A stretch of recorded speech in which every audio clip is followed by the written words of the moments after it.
Hey guys, Ron here. I got to be a little quick because it's a dead end and there's security around here. Wow, what a day. I was just at a restaurant and I ran into the actor Jon Voight.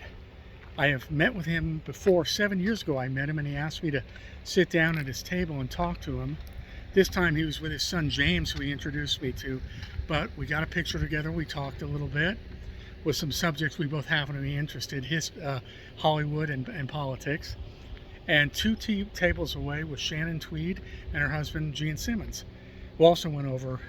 Gene had a friend of his, and he went over and introduced his friend to John and James. So what an exciting afternoon. And today I'm up here at the home of Matthew Perry up in the Hollywood Hills in the bird section. It's called the Bird Streets. Oriole, Robin, Blue Jay Way. I just came off Blue Jay Way where George Harrison wrote the song. Here in Blue Jay Way, waiting for you here in Blue Jay Way. I'm going to turn for a second. Through past these stinky porta potties, we can see, I can't really see the mesh. That's the ocean in the city, by the way. So you can tell that these homes have a really nice, a really great view from here in the Hollywood Hills down to the city. So today, and it's the house right there, the black and white one, I'm showing you the home of Matthew Perry, the actor from Friends, best known for Friends. And there's a lot of cars up here, suspiciously. I think somebody's having a party, so I may be dodging in and out. Here's the house. I'm going to talk about Matthew Perry, and I might walk down the other street to be less suspicious, and then talk about the house. So, I love these gates, huh? Cameras, gates. And this is the house next door, so it's really all gated up. Can't see it, just gates and a view. We've got a lot of people down here, yeah, so I don't know what's going on. But I'm gonna come back to the house and talk to you some more. Somebody's sitting there in her Porsche. And that's Hollywood, folks. That's Hollywood for you. I'll come back to the house. Okay. So there's a party going on, evidently. Pool party. Bringing something from Susie Cakes.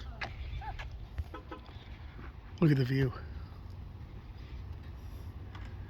Now it's a hazy day, so we can't see the ocean.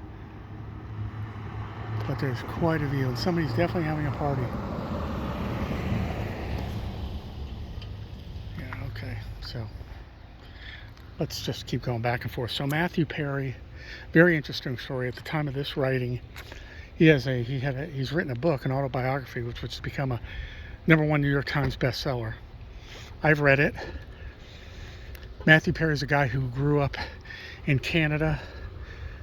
His mother worked for the Prime Minister, Pierre Trudeau, and his father was an actor. And when his parents separated, he was very young, and that's basically the beginning of his problems, according to him. Actually, he goes further back in saying that he was a colicky baby. This is the house.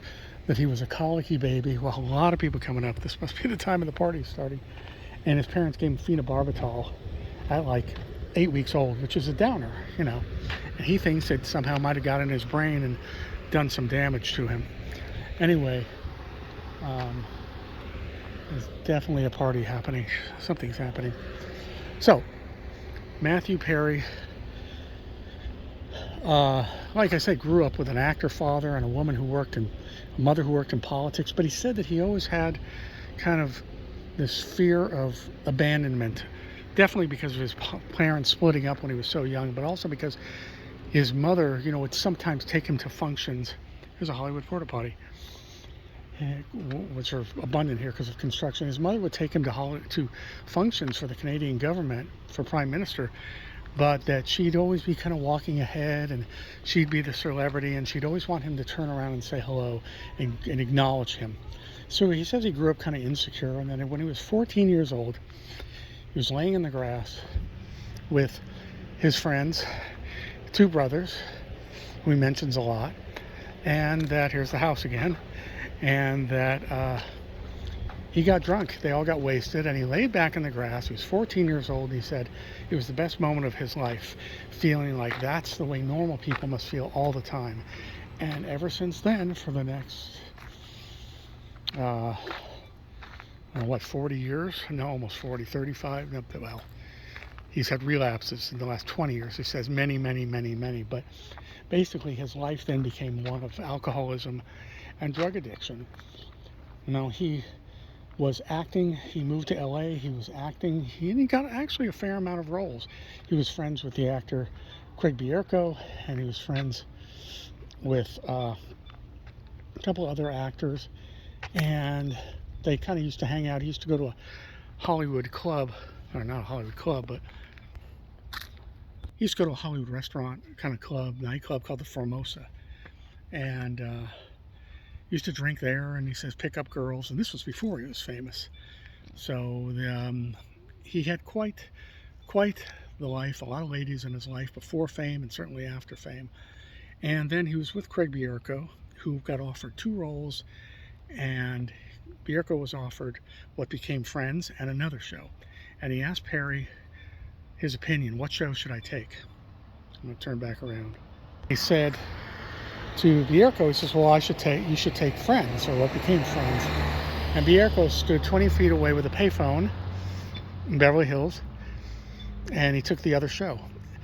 Matthew Perry raced to his manager and ended up taking the show Friends. And we know, the rest is history. And I'll just keep showing you the house and the surrounding neighborhood. Let's see. Are you looking at it? There's so much sun here I can't even see. By the way, Matthew Perry says he's lived in a number of homes, including a high-rise. He had like the entire 40th floor in Century City, and homes in Malibu. He says he likes to be perched up on a hill where he can have a view and look down, because he knows there's people who love him and are thinking about him. That's what he says anyway. So anyway, with Friends came, sudden instant success, and became a multi-millionaire just about overnight. And he said he really enjoyed it for the first 6 months, and then he realized it wasn't solving his issues, his depressions, his problems, and that he subsequently started drinking even heavier than he'd been drinking. And by the second season, he was drinking every day and hungover all the time. And what's amazing is if you watch Friends, he puts in my opinion, a brilliant performance all the time. You can never tell he's hungover. He says there were times when he was grasping at the couch just to hold him up because he could barely walk. And finally, once Jennifer Aniston said, we know you're drinking, we can smell it on you. Then the rest of the cast confronted him. And between season 2 and season 3, he was doing a film. And he was out on the lake, and he wanted to take a jet ski out. And he did take this jet ski out solo, had an accident. And when he came back to shore, he realized he was really in a lot of pain. Studio doctor gave him 1 pill to take, and he took it as he was driving back to his rental home in Las Vegas, where they were filming, where they were stationed while they were filming out there. So he drove the red Mustang that was a prop actually for the film. They let him drive it back to his rental place in Las Vegas, and he said he popped the pill and he felt amazing. And he said to himself, if these things don't kill me, I'm going to love taking these things. And when he got home back here to LA, they were just dispensing, he got a huge supply of them, and it was Vicodin. He got a huge prescription for them. And between season 2 and 3 of Friends during that summer, when he came back, he was taking 50 Vicodin a day. And if you watch his weight loss between season 2 and season 3, it's unbelievably dramatic. He drops to 128 pounds. And that was the start of his opiate use, which had continued, for decades. So his alcoholism and his pill taking, then he went to rehab for the first time for the Vicodin. But the alcoholism continued, and he was in and out of rehabs many, many times. He spent $9 million on rehabs over the decades, and his father had moved in with him at one point. His mother had moved back in with him at one point. He has, probably to this day, sober companions that are with him. Excuse me. He has his ever faithful assistant, Aaron. Now, Aaron was with him. He says he can never be alone, and if he's alone, he might start using again. So Matthew Perry has been sober for the last few years. Like I said, he wrote this book. He waited till he was sure he could be sober to write this book. But a few years back from this filming, he was in another rehab, and Erin was with him, and he had terrible abdominal pain. She took him to the emergency room, and the people at the rehab did not want to let him go. They thought he was faking it to get drugs. Well, it turns out that his colon basically exploded, and he was in a coma subsequent to that. And he was never alone. His family was with him. Erin was with him. I believe his girlfriend at the time was with him. They were all taking turns staying with him while he was in coma in the hospital. And he recovered, and I think that's when he really turned the corner and said they told him, you know, if you keep doing opiates, you keep drinking, you're going to die, especially the opiates. So he says he turned a corner, and that he's had at least 14 stomach surgeries since then, scars all over him. I mean, the guy has really been through incredible hell. And he says in his book, he says, nobody believes me when I say that I would give it all away, give it all back to just be a normal guy. Like Craig Bierko, who is an actor, but not of the fame that Perry is. And he says, nobody believes me. And hey, when you've got hundreds of millions of dollars and you live like this, and he's had all these beautiful women, girlfriends, Julia Roberts and many others, it's hard to believe that he would give it all back, but that's what he says, and I gotta believe what the guy says. As far as his relationships with women, anyway, he completed the 10 years on Friends, and he's been with movies ever since. But you know, it's sad. His appearance has suffered, which he knows. His health has really suffered. He'd like to be in films again, and I think with this book, which I believe is called I can't remember the whole name of it. Something about friends and the great terrible thing, or something, big terrible thing. Friends, lovers, and a great terrible thing. I can't remember the name of it, but you can check it out. He says that, well, I guess my point is, since he's sort of back in the limelight with the bestseller, maybe he'll have film offers. He's been writing. He says that with all his relationships with women, he would always break up with them first, including Julia Roberts, because he was afraid of, you know, they would break up with him first. So we wish him well. We wish Matthew Perry continued sobriety. He says he's been to thousands and thousands of NA, or I guess mainly AA meetings. He has become a sponsor in AA and has had obviously many sponsors of his own, and we wish him well. I see a camera out there. I don't know if he's here now, but as you can see, it's completely fenced off. I think this is where now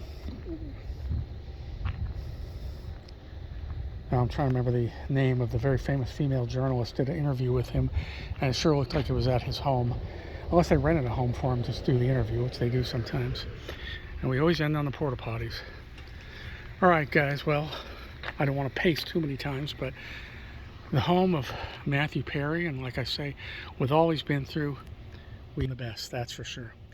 All right, guys, sun this way. Ron here. I hope you enjoyed it.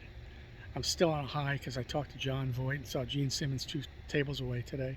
If you like the channel, please subscribe. If you do subscribe, please hit the little bell icon next to the subscription button, and you'll be notified when I post. All right, guys, I can't see anything that I'm doing, but I know that I'll see you at the next location. Thank you. Bye.